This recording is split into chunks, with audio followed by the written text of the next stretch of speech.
आज आप लोग को जैसे हम लोग समीकरण बनाते हैं मैट्रिक लेके, तो समीकरण लगभग 5 विधि से सोल्व होता है। ग्राफीय विधि, लुप्तीकरण, ब्रज गुणज, प्रतिस्थापन और एक और है।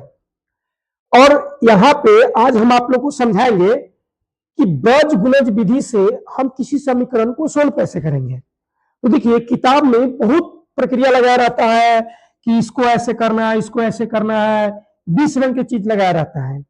लेकिन हम आज आप लोग को इस वीडियो में ऐसे शॉर्ट तरीका बताएंगे जो आप नॉर्मली तरीका से ब्रज गुणज का क्या करेंगे, ब्रज गुणज से आप उसको हल कर लेंगे। तो सबसे पहले उसका तो सूत्र पता होना चाहिए कि ब्रज गुणज का सूत्र क्या है।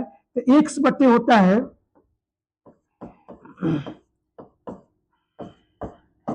ये ब्रज गुणज का सूत्र होता है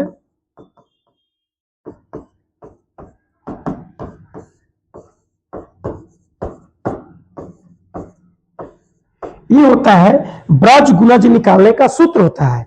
अब कहिएगा कि सर जी बोले हैं कि शॉर्ट विधि है, लेकिन इतना बार का सूत्र बना दिए कि एक्स बटे B1 C2 minus B2 C1 बराबर वाई बटे C1 A2 minus C2 A1।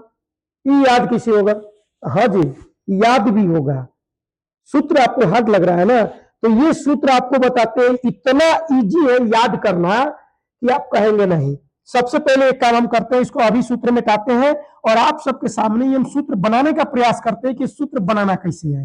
तो सबसे पहले याद रखिए, आपको क्या याद रखना है, वो ट्रिक कि 1 2 2 1 1 2 2 1, बस ये याद रखना है। क्या? 1 के बाद 2 आएगा तो फिर 1 2 2 1 1 2 2 1, बस ये याद रखना है कि 1 2 2 1, एक ट्रिप ये याद रखना है। अब उसके बाद क्या याद रखना है आपको कि आपको ए बी सी डी 3 गो भाई है, ए बी सी डी 3 गो भाई है, ए बी सी 3 गो भाई है, ए बी सी कै गो भाई है? 3 गो भाई है। जिसको ए बी याद है वो ये सूत्र लिख दिया, ए बी सी। देखो हम लिखते हैं, तो हमें स्टार्ट क्या करना है, बी से स्टार्ट करना है। तो बी से स्टार्ट करेंगे तो बी के बाद क्या आता है बुआ जी? सी आता है। बी से हम स्टार्ट किए तो बी के बाद क्या आता है? सी आता है। अगर कोई चीज अगर हम सी से स्टार्ट किए तो सी के बाद क्या आएगा? ए आएगा, डी नहीं आएगा, क्योंकि हमें तीनों को में कंप्रोमाइज करना है कि ए बी सी। अगर हम बी लिख दिए तो बी के बाद क्या आएगा? सी आएगा। उसके बाद अगर हम सी लिख दिए तो सी के बाद क्या आएगा? ए आएगा। अगर हम ए लिख दिए तो ए के बाद क्या आएगा? बी आएगा। अगर जो आप ये समझ गए और 1 2 2 1 जान गए, मतलब आप सूत्र लिख चुके। अब देखिए आपके सामने में हम सूत्र कैसे लिख देते हैं आप सबको कि सबसे पहले क्या करना है ब्रज गुणज का सूत्र लिखने के लिए कि एक्स बटे, हाँ देखिए सवाल समझना बाद में, पहले तो आप सूत्र समझ लो ना कि सूत्र बनता कैसे है। एक्स बट्टा लिख दिए और उसके बाद याद रखना बी से स्टार्ट करेंगे। हम बी से स्टार्ट करेंगे तो बी के बाद बी सी, बी के बाद क्या आएगा? सी आएगा। तो जब हम यहाँ बी सी लिखे तो माइनस करके यहाँ भी बी सी लिख देंगे, बराबर हम यहाँ पे वाई लिखेंगे, वाई बटे। अब देखो इसका लास्ट किससे हुआ है? तो इसका लास्ट सी से हुआ है, तो उसका स्टार्ट सी से होगा। इसका जो लास्ट होता है उसका स्टार्ट होता है।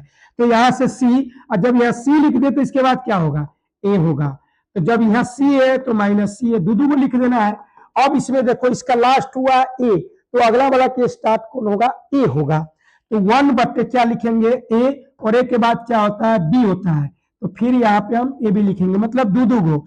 तो क्या लिख रहा है? B C C A B A B. और एक कैसे लिखे हो तो बता दिए कि हमें पहले बीसी से स्टार्ट करना है कि बीसी लिख दिए, बीसी तो हम लिखेंगे बीसीए लिखेंगे माइनस करके। और जब इसका लास्ट हुआ है सी से तो इसका शुरुआत होगा सी से, तो सी लिख दिए। और सी के बाद अब क्या आएगा? ए आएगा, तो ए लिख दिए। जब सी ए हो गया तो ये सी ए होगा। अब इसका लास्ट हुआ है ए से, तो इसका स्टार्ट क्या सी से होगा? ए से होगा। तो यह हुआ ए, तो ए के बाद क्या आता है? बी आता है, तो बी हो गया।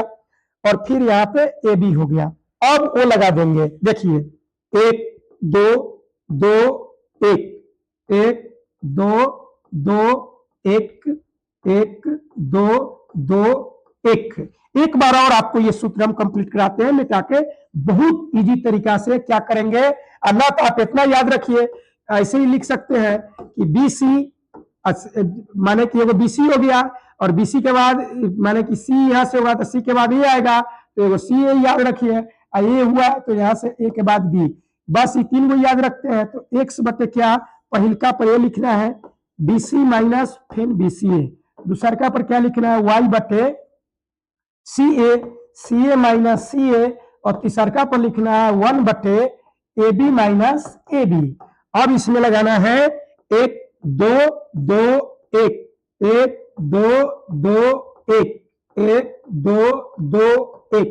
हम उम्मीद करेंगे कि आप इस सूत्र को समझ गए होंगे, 2 बार 3 बार रिपीट कीजिएगा, समझ जाइएगा। तो अब हम क्या करते हैं बुआ जी, बनाना चालू करते हैं इसको, सवाल को, जैसे कि ब्रज गुणज विधि से सोल्व कैसे किया जाता है, तो हम सवाल बनाना चालू करते हैं। तो एक बात याद रखिएगा, ये सवाल जो है ये ऐसे दिया गया है, तो हर हालत में ये मान